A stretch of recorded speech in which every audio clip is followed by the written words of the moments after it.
नमस्कार, दिन भर की बड़ी खबरों में आपका स्वागत है। भारत लंबे समय से कच्चे मालों को विदेश भेज रहा है। इससे जुड़ी बातों पर पीएम मोदी ने क्या कहा, हम इस पर विस्तार से बात करेंगे। इसके अलावा बिहार में नाबालिग लड़कियों को किस तरह ऑर्केस्ट्रा का हिस्सा बनाया जाता है, इससे जुड़ी मामले पर पुलिस ने किस तरह की छापेमारी की है, इस पर भी हम विस्तार से बात करेंगे। लेकिन इससे पहले देखिए हेडलाइंस। 27 जनवरी को अमेरिकी राष्ट्रपति डोनाल्ड ट्रंप और भारतीय प्रधानमंत्री के बीच फोन पर बातचीत हुई। इस दौरान अमेरिकी राष्ट्रपति का रुख भारत को चेतावनी देने जैसा रहा, जिसमें उन्होंने कहा कि भारत अमेरिकी सुरक्षा उपकरण और ज़्यादा खरीदें। ट्रंप ने कहा अमेरिका और भारत के बीच द्विपक्षीय व्यापार उचित तरीके से होना चाहिए। इसका मतलब ये है कि अमेरिका को व्यापार घाटा नहीं होना चाहिए। दिल्ली विधानसभा चुनाव में समाजवादी पार्टी के अध्यक्ष अखिलेश यादव आम आदमी पार्टी के लिए प्रचार करेंगे। आम आदमी पार्टी के मुताबिक अखिलेश यादव किरारी और रिठाला विधानसभा सीट पर प्रचार करने आएंगे। संसद में बजट सत्र की शुरुआत 31 जनवरी से शुरू होगा। बजट सत्र के शुरू होने से पहले राष्ट्रपति द्रौपदी मुर्मू लोकसभा और राज्यसभा के संयुक्त अधिवेशन को संबोधित करेंगे। उत्तर प्रदेश के बागपत से एक दुखद घटना सामने आई, जहां जैन समुदाय के लड्डू महोत्सव के दौरान लकड़ी के मचान गिरने से लगभग 7 लोगों की मौत हो गई है। वहीं 20 से ज्यादा लोग घायल हुए हैं। चीन के एआई बॉट डीपसीक की लॉन्चिंग ने अमेरिकी टेक कंपनियों में खलबली मचा दी है। कम लागत में तैयार इस एआई ने अमेरिकी शेयर बाजार को नीचे गिरा दिया है, जिसमें गूगल और माइक्रोसॉफ्ट भी शामिल है। मुंबई में डीजल और पेट्रोल से चलने वाली गाड़ियों को बंद किया जा सकता है। महाराष्ट्र सरकार ने इसके अध्ययन के लिए 7 सदस्यीय कमेटी बनाई है, जिसमें 3 महीने में इस रिपोर्ट को सौंपना होगा। प्रयागराज जा रही अंबेडकर नगर एक्सप्रेसवे ट्रेन पर पथराव की घटना सामने आई है। आ रही रिपोर्ट्स के मुताबिक छतरपुर हरपालपुर स्टेशन पर बोगियों के दरवाजे नहीं खुलने से भड़क गए यात्री। आज की सुर्खियों में इतना ही। अब हम रुख करते हैं बड़ी खबरों की ओर, जिसे विस्तार से समझने की जरूरत है। आप वीडियो को अंत तक देखिए और फिर कमेंट भी किया कीजिए।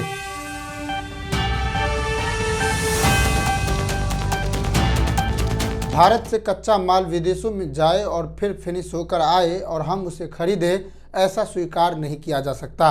पीएम मोदी ने मंगलवार को एक कार्यक्रम को संबोधित करते हुए यह बात कही है। भारत आज से नहीं बल्कि 2 से 3 शतकों से कच्चा माल बाहर भेज रहा है। बदले में हम उच्च दामों पर उसी कच्चे माल से बने हुए सामान खरीद रहे हैं और ये सिलसिला अंग्रेजी काल से ही शुरू हुआ है, जो आज तक जारी है। अगर आज हम इन मुद्दों पर अपनी बात रख रहे हैं या कर रहे हैं, इसमें हम नहीं, हमारी परिस्थिति मजबूर कर रही है, क्योंकि लगातार विदेशों से हमें झटका मिल रहा है। तभी आज हम इन सेक्टरों में अपना उद्योग स्थापित करने की बात कर रहे हैं। पीएम मोदी ने इसको लेकर आज एक लंबी बातचीत की है। हम इसी पर बात करने जा रहे हैं। पीएम मोदी ने कहा कि अब तो यह ट्रेंड भी बदल रहा है, जो पहले था कि यहाँ से कच्चे माल का निर्यात होता था और फिर फिनिश आइटम हम खरीदा करते थे। उन्होंने कहा कि भारत की अर्थव्यवस्था को आगे बढ़ाने के 2 ही स्तंभ है।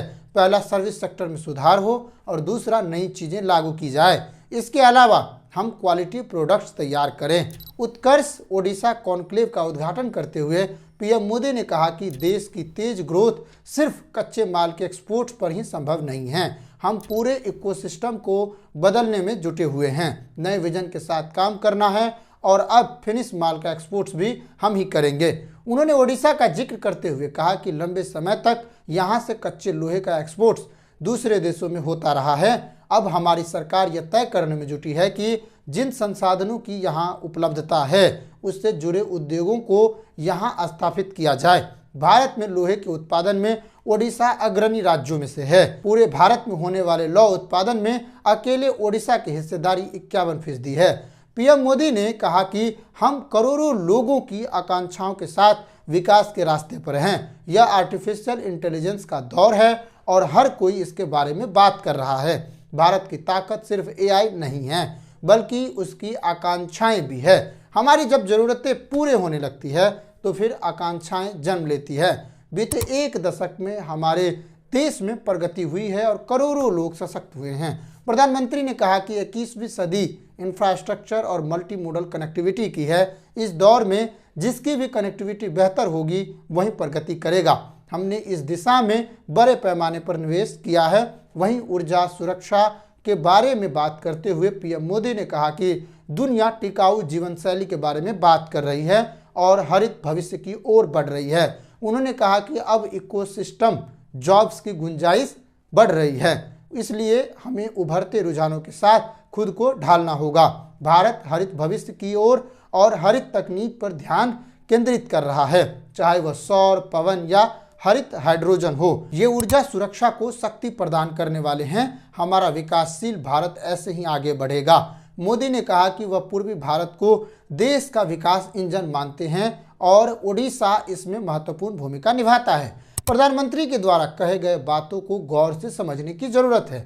जब से मोदी सरकार बनी है तब से आज तक हम सशक्त होने के सपने देख रहे हैं, लेकिन हम अभी तक सपने को पूरा नहीं कर पाए हैं। आज उद्योगों की स्थिति दयनीय है, क्योंकि औद्योगिकरण करने में अगर हमें सफलता मिलती तो आज की आर्थिक स्थिति कुछ और रहती। रोजगार का मुद्दा हमारे सामने नहीं होता और गिरता हुआ जीडीपी ग्रोथ भी हमारे सामने नहीं रहता। यहाँ इस बात को भी समझने की जरूरत है कि हमें बातों से निकलकर काम करने की जरूरत है। सत्ता में आए 11 साल हो गए और आपका मंत्रालय अब ध्यान दे रहा है। अमेरिका के नए राष्ट्रपति ने भारत सहित दुनिया के सभी देशों की चिंता को बढ़ा रहा है, क्योंकि उनकी नीतियां तेजी से बदल रही है। आशा है कि हम अपने उद्योग की तरफ अग्रसर होंगे और तेजी से काम कर भारत के भविष्य की ओर लक्ष्य को ध्यान में रखते हुए आगे बढ़ेंगे। अब हम आज की दूसरी सबसे बड़ी खबर की ओर रुख करते हैं। बीते कुछ सालों से बिहार के कई इलाकों में लड़कियों से डांस करवाने का मामला बहुत तेजी से बढ़ रहा है, जहां उनसे एक ऐसे स्टेज पर डांस करवाया जाता है जहां हजारों पुरुष होते हैं और उन्हें अपने कुछ साथियों के साथ वहां डांस करना होता है। ये एक ऐसा काम है जहां लड़कियां सहम जाती है। इसमें कम उम्र की लड़कियां अधिक होती है। आज हम जिस खबर पर बात कर रहे हैं वो खबर बिहार के नालंदा से है, जहां पुलिस ने उन ग्रुप्स पर छापेमारी की है जहां नाबालिग लड़कियों को लगाया जा रहा था ऐसे कामों पर। बिहार के नालंदा में मंगलवार की सुबह पुलिस ने 3 जगहों पर छापेमारी कर 20 नाबालिग लड़कियों का रेस्क्यू किया है। छुड़ाई गई लड़कियों में सबसे छोटी लड़की की उम्र मात्र 13 साल है। साथ ही 4 लोगों की गिरफ्तारी भी हुई है, जिनमें ऑर्केस्ट्रा संचालक पति पत्नी भी शामिल है। राष्ट्रीय बाल अधिकार सुरक्षा आयोग के नेतृत्व में लोकल एनजीओ के साथ मिलकर पुलिस ने ये कार्रवाई की है। इस टीम ने पावापुरी और ओपी क्षेत्र में 3 जगहों पर छापेमारी की है जहां से लड़कियों को छुड़ाया गया। सभी को किराए के कमरे में रखा गया था। रेस्क्यू की गई नाबालिग लड़कियां पंजाब, हरियाणा, छत्तीसगढ़, बंगाल और उत्तर प्रदेश की रहने वाली हैं, जिन्हें नौकरी और फिल्मों में काम करने का लालच देकर नालंदा लाया गया था। इन लड़कियों से अश्लील डांस करवाया जाता था। इस छापेमारी में शामिल मिशन मुक्ति फाउंडेशन के डायरेक्टर वीरेंद्र कुमार सिंह ने बताया कि 10 बाई 10 के कमरे में 7 लड़कियों को रखा गया था। यहां से बचाई गई लड़कियों में से किसी को 1300 रुपये, किसी को 1000 रुपये तो किसी को 700 रुपये प्रतिदिन देने का वादा कर बुलाया गया था, जबकि 6 महीने से इन्हें 1 भी रुपया नहीं दिया गया। इन सभी को अच्छी नौकरी, किसी को फिल्म में एक्टिंग, किसी को डांस का प्रलोभन देकर बुलाया गया था। रेस्क्यू की गई 20 लड़कियों में सबसे छोटी उम्र की लड़की 13 साल की है, जो सबसे ज़्यादा प्रभावित कर रही है इस चीज़ को। पुलिस ने कार्रवाई करते हुए 3 म्यूजिकल ग्रुप के लोगों को पकड़ा है। इनमें Babita musical group, BR musical group और आशिकी बैंड शामिल है। पावापुरी निवासी रंजीत प्रसाद उर्फ राजू अपनी पत्नी बबीता के साथ मिलकर बबीता म्यूजिकल ग्रुप चलाते थे। इस ग्रुप में पंजाब का त्रिलोक कुमार और पावापुरी का चंदन कुमार भी शामिल है। पूछताछ में यह बात सामने आई है कि पिछले 8 साल से दंपति म्यूजिकल ग्रुप की आड़ में नाबालिग लड़कियों से डांस प्रोग्राम और दूसरे काम करवाता है।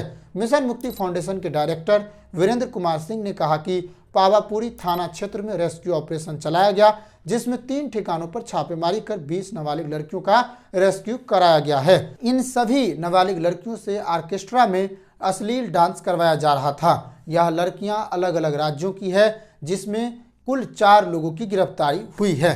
अन्य लोगों की गिरफ्तारी भी की जाएगी, ऐसी बात सामने आ रही है। बीते 1 साल से लड़कियां यहां रखी गई थी। सरस्वती पूजा में डांस कराने को लेकर लड़कियों को लाया गया था। बिहार में इस तरह की घटनाएं लगातार बढ़ रही है। एक तरफ देवी माँ की पूजा होती है, सरस्वती माँ, लक्ष्मी माँ की पूजा होती है, भगवानों की पूजा की जाती है।